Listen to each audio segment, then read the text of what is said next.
மேற்கு தெற்கு என்று எல்லா இசை வடிவங்களும் ஒலிக்க ராமருக்கு தீபாராதனை காட்டப்பட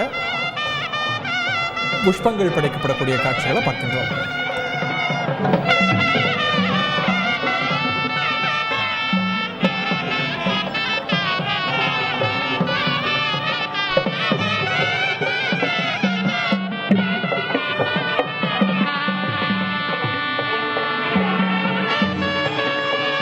அவரது குலதெய்வமாக அவர் வழிபட்ட ரங்கநாதர் காட்சியளிக்கிறார்.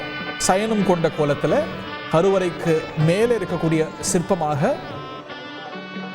பள்ளி கொண்ட ரங்கநாதர் காட்சியளிக்கிறார். நம்ம தந்தி டிவியில் கடந்த 2 நாட்களாக பார்த்து வருவது தென்னகத்தில் திருச்சியில் இருக்கக்கூடிய ஸ்ரீரங்கம் ரங்கநாதர் தான் ராமருடைய அவர் வழிபட்ட அவரும் அவரது ரகுகுல மூதாதையர்களும் வழிபட்ட தெய்வம் என்பதனால அவருக்கு மரியாதை செலுத்திய பிறகு இங்கே பிரதமர் வந்திருக்கிறார். இந்த கருவறைக்கு மேலே காட்சி அளிப்பது ஸ்ரீ ரங்கநாதர் தான். இன்னும் சொல்ல போனால் அயோத்தியாவுக்கு போயிருந்த போது தமிழ் மரபில் திராவிட மரபில் அவருக்கு ரங்கநாதர் கோயில் ஒன்றும் அயோத்தியில் இருக்கிறது என்பது குறிப்பிடத்தக்கது. ராம ஜென்மபூமி கோயிலுக்கு ரொம்ப பக்கத்திலேயே. செய்திகளை உடனுக்குடன் தெரிந்து கொள்ள உடனே சப்ஸ்கிரைப் பண்ணுங்க.